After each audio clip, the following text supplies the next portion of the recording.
Dios te bendiga, mi amado hermano y amigo que me estás escuchando en esta noche. Te voy a estar dando la lección hoy, número 10, lugares especiales. Soy la hermana Janet Carrasquillo y pertenezco a la Iglesia Evangélica Unida Congregación de Arenas Blancas, quien pastorea a nuestro pastor Elian Reyes. El texto base para esta lección se encuentra en Ezequiel capítulo 43, versículos del 13 al 21. Ezequiel capítulo 43, versículos del 13 al 21. Los objetivos son explorar la referencia al lugar del altar y el templo, vistos desde el exilio como un llamado a la futura reconstrucción de la ciudad, el templo y el pueblo.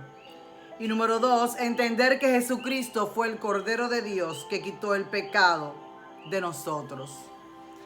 Vamos entonces a una introducción del libro de Ezequiel, donde está la lección de hoy. Según el diccionario bíblico, el libro de Ezequiel fue escrito por él mismo.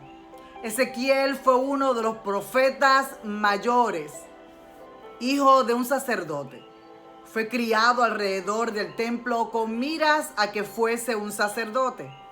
Sin embargo, debido a la toma militar de su nación en el 597 a.C., fue llevado cautivo a Babilonia. Ezequiel tuvo visiones, por lo que tuvo su vocación profética. El libro de Ezequiel refleja el conflicto emocional entre el hombre que se preparó para ser sacerdote y aquel que Dios llamó a ser mensajero, profeta de Dios. El joven que siempre quiso oficiar en el culto del templo en Jerusalén tuvo que aprender a adorar a Dios sin templo y sin sacrificios en tierra extranjera. Los capítulos 40 al 48 de ese libro de Ezequiel habla de la profecía sobre la restauración de Jerusalén y el templo.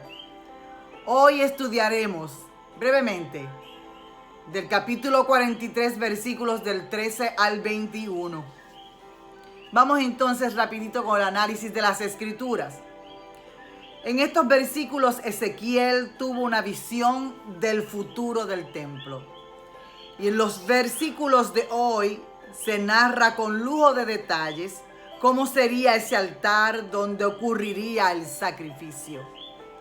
El detalle y la descripción que daba sobre ese altar fue la seguridad para Israel de que sí iba a llegar la restauración de Jerusalén y del templo. El mensaje era de esperanza y de que Dios no ha terminado con ellos.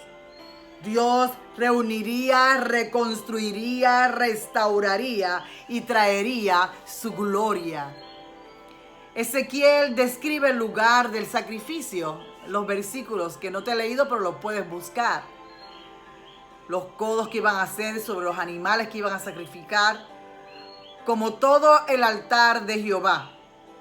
Este altar apunta a la cruz y la obra terminada de Jesús, el Mesías, sobre esa cruz. Ese cordero sacrificado, nuestro Señor Jesucristo. El templo para los judíos era la presencia de Dios. Y todo lo que pasaba o se hacía en él tenía que ser perfecto. En una ocasión, Jesús y los discípulos pasaron por unos sembrados. Sus discípulos tenían hambre, era el día de reposo. Y los discípulos arrancaron las espigas y se las estaban comiendo. Viéndolo, los fariseos le llamaron la atención a Jesús y Jesús les recuerda entonces cuando David se comió los panes de la propiciación cuando entró en el templo y tenía hambre. Y también como ellos mismos, los fariseos, profanaban el día de reposo y eran declarados sin culpa. En esos momentos, luego que le dice eso a los fariseos, en Mateo 12:6, Jesús les dice: pues os digo que uno mayor que el templo está aquí. Jesús era y es la presencia de Dios. Hoy sabemos que tú y yo somos el templo de su Espíritu Santo. Esa presencia de Dios está en todos aquellos y aquellas que aceptan a Jesús como su único y exclusivo Salvador. Vamos entonces en estos momentos a la aplicación. Primer punto, para que la gloria de Dios regresara al templo, al altar, tenía que ser restaurado todo ese altar, según la visión de Ezequiel. De la misma forma, para que la presencia de Dios se manifieste en nosotros, nuestro corazón, nuestras vidas deben ser restauradas.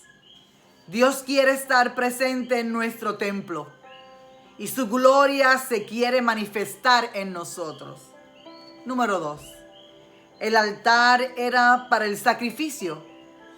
Este anticipaba la muerte de Cristo en la cruz. La transferencia de los pecados al animalito que era muerto y derramaba su sangre, significa que de la misma forma Jesús, el Cordero de Dios, que decía Juan el Bautista, he aquí el Cordero de Dios que quita el pecado del mundo, tomaría nuestros pecados, todos los pecados de la humanidad, y ese Cordero de Dios sin mancha los iba a llevar a la cruz del Calvario. Número 3. Todos los detalles del altar sobre cómo debían ser los animales que se sacrificarían, nos dice a nosotros que nuestro Dios es un Dios de orden, que envió a su Hijo el Cordero, perfecto, sin defectos, a llevar en él nuestros pecados y a derramar su sangre en la cruz, para que todos pudiésemos llegar directamente a la gloria de Dios y llene nuestros cuerpos y nuestro corazón, que es el altar donde Dios mora.